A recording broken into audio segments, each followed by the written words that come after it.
Greetings everyone, we are now in Module 10. Our topic is all about global stratification and divides. For our learning target today, at the end of the module, the students will be able to demonstrate the ability to identify different perspectives on global stratification. And number 2, to discuss the concept of global divide. So what does it mean by stratification? Ang stratification mao ang pagbahin-bahin or pagkagrupo, for example, katawhan or sa nasod, aron i-present or maipakita ang ilang katayuan or rank or level sa ilang kahimtang. Okay, for example, stratification sa society. In society, people are often divided into different layers, based on income or wealth. So, parehas atong nasod, adunay upper class, middle class, lower class, So, ang upper class mo itong mga wealthy individual who have high-paying jobs and access to luxury. So, ang middle class, those are the people with average income, Nagtrabaho ni sila in a professional or office job. Ang lower class, the people with lower income, Nagtrabaho ni sila sa manual labor or service job. So, nabahin ang society. That is the example of stratification. But ang atong topic is all about global stratification. So, what does it mean by global stratification? Okay, in global stratification, ang countries or regions girank into different levels, based on their economic development, wealth, and access to resources. So, dinhi usab sa global stratification atong ma-observe that there is inequality between countries. Kay makita nato kung unsa nga nasyon ang sapian, more developed, and have more access compared to others. Okay, example sa ranking or pag-divide sa mga nasyon sibo sa ilang katuyuan here. Okay, ang pinakaubos nga strata or level ani nga stratification is underdeveloped countries. Kini nga mga nasyon, they have lower standard of living, poor economies, limited sila nga mo access sa basic resources. So kasagara pud ani nga mga countries, nagatubang sila og high poverty rates, wala kay mga infrastructure og dili stable ang ilang panggobyerno, sama pananglit sa sub-Saharan African or sa Chad or Somalia. So ay ikaduhang strata or ikaduhang ang mao ang developing countries. Kini nga mga nasyon are in the process of industrialization. So mao pa mag-improve sa ilang standard of living. So kasagara sa ila gatubang sa mga challenges like poverty, limited access to education and healthcare. So example sa mga country, Brazil, India, muna siya mga examples. So, ang pinakataas sa strata mao ang developed countries, mga sapian ni sila, They are rich industrialized nation with high standard of living. So, na ilang advanced technologies og strong ang ilang economies, For example, sa mga nasyon is the United States, Canada, Japan, and many countries in Western Europe. Did you get it? So makita nato nga sa global stratification, dili equal ang distribution sa mga resources across the world, nga maoy hinungdan nganong naatay different levels of development, quality of life, and opportunities for people in different countries. So if you are going to analyze ang Pilipinas atong nasod, asa man makabutang aning tulo ka strata? So let's answer that question during our oral recitation. In other words, ang global stratification is about how resources, opportunities, and wealth are not shared equally across the world, Some countries are rich while others are poor. Unsa kahay mga reason nganong naingon ani? There are different views on why these differences exist. So, let's look at two common perspectives, the modernization theory and dependency theory.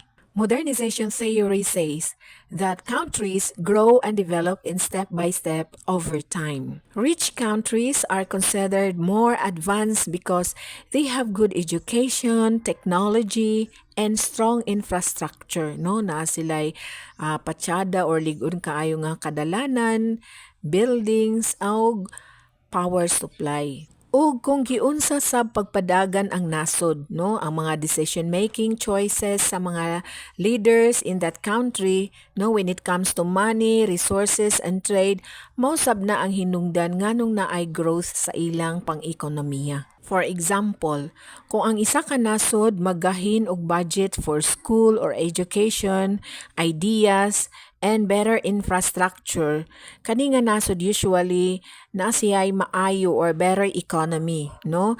Ug ang mga tao nga nagpuyo ni ana nga nasod will enjoy a higher standard of living than niadtong mga countries nga wala gyud nag-invest no sa gikinahanglan sa society.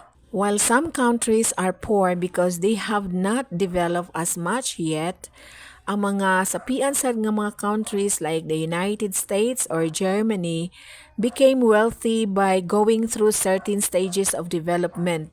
Ug ang poor countries just need time and help to catch up, no? So unsa kahay solution ni ini para na ay equality? Okay, so siguro the solution is to help these poor countries grow and modernize by sharing technology, resources, and knowledge. Okay, again, ang idea sa modernization theory nagaingon nga some countries are poor because they have not developed as much as richer countries. So, pero ang mga nasod nga sama sa United States or Germany, mga sapian sila no kay nag-undergo man na sila step of growth no, and poorer countries just need time and help to reach the same level. So ang solution ani is to help these countries grow by giving them things like technology, resources, and knowledge. So example, think of it like this, no? So ang US na sila'y daghan factories, schools, and technology. Ang country like Haiti is still developing, no, and doesn't have as much of these things. According to this idea, or according to modernization theory, no, Haiti just need to help to build these things over time, and eventually it can become wealthier, no, like US. The second perspective is dependency theory. Ang dependency theory nagaingon nga kining mga dato nga mga countries nahimo lang ni silang sapian tungod kay nag-take advantage sila sa mga poor countries. So, the rich countries exploit the resources and labor of poorer nations. So, unsay mahitabo, the poor countries, it makes harder for them to grow. So, ang mga pobre nga mga nasod, they will stay poor, no, because they are dependent on richer countries, no, for things like trade and finance, no, which keeps them in cycle of poverty. Did you get it? So kining perspective sa dependency theory nag-explain why the world is divided into rich and poor nation. So aduna pud siya idea about how to fix the problem. So aside from your modules example, nasab ko example, no? Sama pananglit sa relationship between African countries and the wealthier nations. So, daghan mga African countries nga ga-export og raw materials like oil, minerals, and agricultural product to the developed countries, no? Sama pananglitan sa United States and China. So, kaning mga developed countries or kining US and China, ilang ga i-manufacture, no? Ilang ga i-process ning mga raw materials nga gibaligya sa African countries into finished product, no, like electronics, ga buhaton nila og cars or clothing, no, og ila dayong ibaligya, no, balik at much higher prices. Okay, another example sa Congo, daghan kay silag cobalt didto, no. Cobalt is a mineral used in electronics, pero ilang ga ibaligya nga barato ra didto sa mga sapian nga mga countries. Unsay mahimo aning cobalt? So cobalt is mostly found in the battery of your cell phone. It is used in the part of the battery called cathode, no? Para it help to store energy. So when you charge your phone, cobalt is helping power it up. So after nila mapalit ning cobalt, no, i-process dayon sa mga sapian nga mga countries into finished product like phones, laptops, no, and then ila ding ibaligya sa mahal kaayo nga presyo. So of course, this creates a situation where Congo remains poor, no, kay igura sila na maligya sa ilang raw materials, while the countries that process and sell the finished product mahimo silang sapian, no? So kung magpadayon ni nga cycle of economic inequality, no, maglimit gyud ni sa growth sa mga less developed countries ug katong mga sapian nga countries, they will become more richer. Og kining gap between poor and rich countries gitawag og global divides. So global divides refer to the differences between countries and region, no? Like who has access to things like education, healthcare, resources, and technology. So kining divides or pagkabahin-bahin or gap or differences will create inequality among the countries. So let's have an example based on your module, the situation of Emma and Ahmed. Emma lives in a well-developed country, no, where her school has a modern facilities, well-trained teacher, no, and plenty of resources sa iyang pag-study. And because of this, no, she has many opportunity to learn and succeed. Ahmed lives in developing countries, no, ang iyang eskwelahan kay kulang kay mga basic things like textbook and technology. This make it harder for him to learn and have a bright future. So di ba, kina nga example nagpakita nga adunay gap or how people in different parts of the world face very different chances in life. So recognizing these global divides help us understand the unfairness and inequality. Now, let us discuss what are the causes of global divide. So, ang cause sa global divides, we have 5 disparities, no?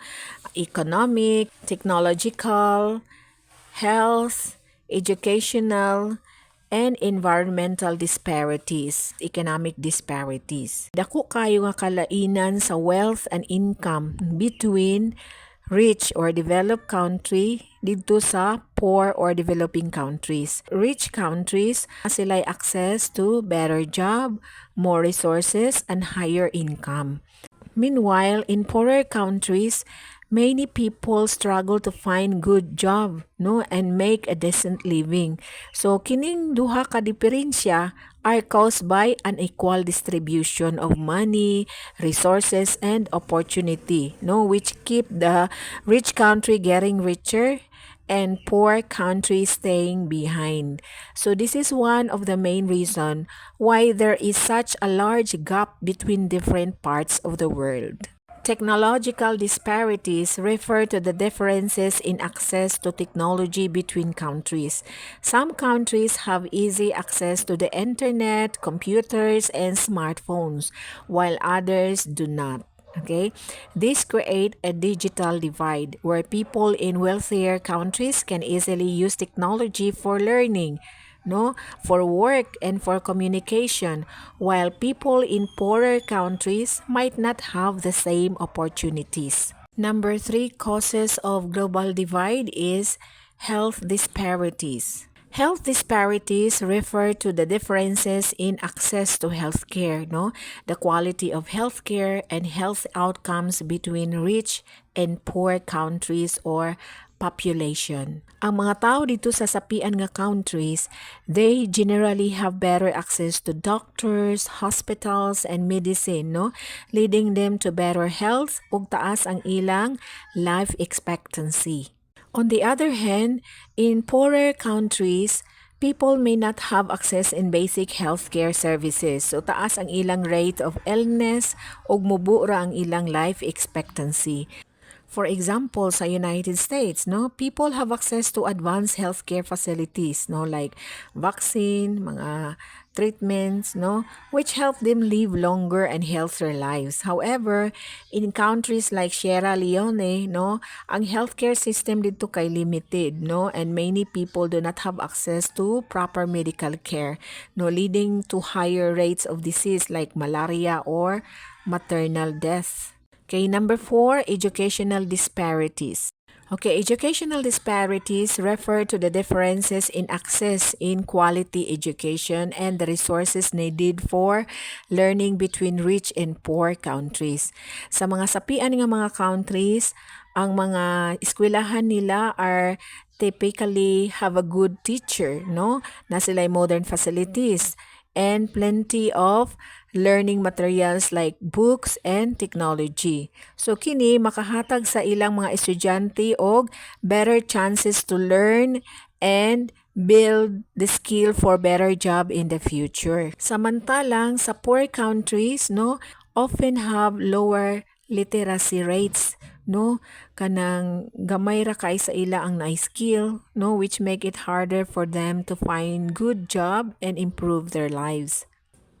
Number 5 is environmental disparities. It refers to the unequal impact of environmental problems, no, like pollution, climate change, and natural disasters on different communities. Kining mga poor and marginalized population are often the most affected by these problems because they live in areas more vulnerable to floods, droughts, and air pollution. Wala sila igong resources to protect themselves or recover from environmental damage, which make their situation worse. Overall, the causes of global divides create serious problems around the world, no, like social injustice, economic instability, health inequalities, educational barriers, and environmental degradation. Naay social injustice tungod sa pagpasagad, no?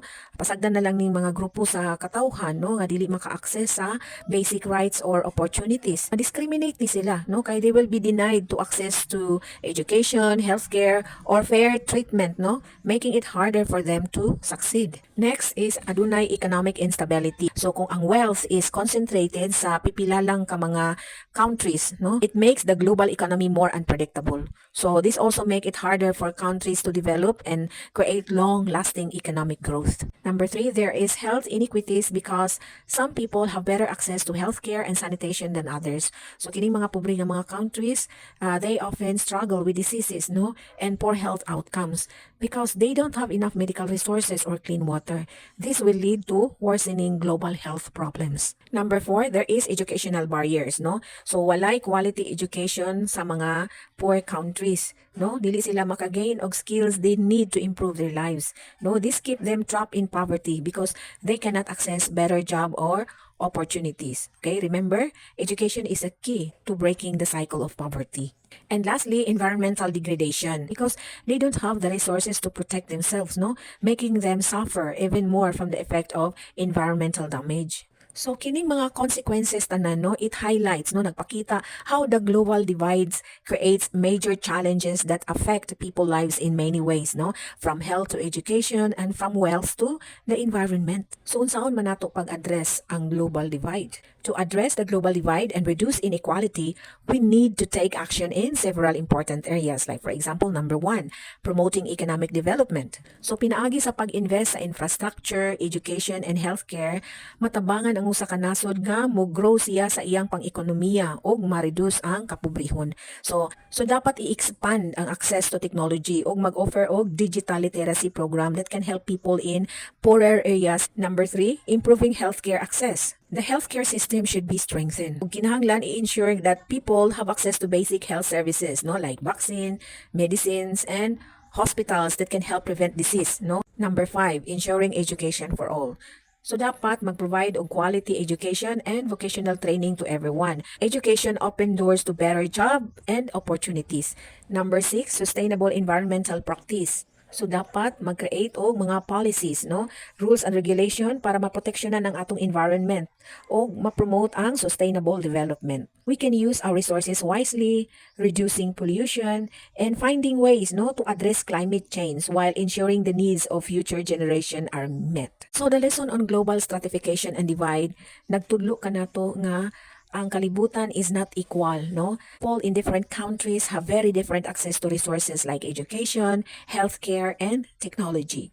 No, isip po sa kay estudyante, dapat importante kaayo nga atong masabtan that not everyone has the same opportunity to succeed. So by recognizing the causes of inequality like economic differences or limited access to education, we can develop empathy, no, and work toward making the world more fair. So para sa mga estudyante, it is important to understand that not everyone has the same opportunity to succeed. So by recognizing the causes of inequality like economic differences or limited access to education, we can develop empathy, no? O we can work toward making the world more fair. Okay? This can inspire students to be more responsible, support effort for better education, healthcare, and sustainable practices. So this can inspire students to be more responsible, support effort for better education, healthcare, and sustainable practices, and encouraging others to contribute to reducing global divides in their own communities. So that's all for today. I hope you understand the lesson well and apply your learning to real life situation. Bye!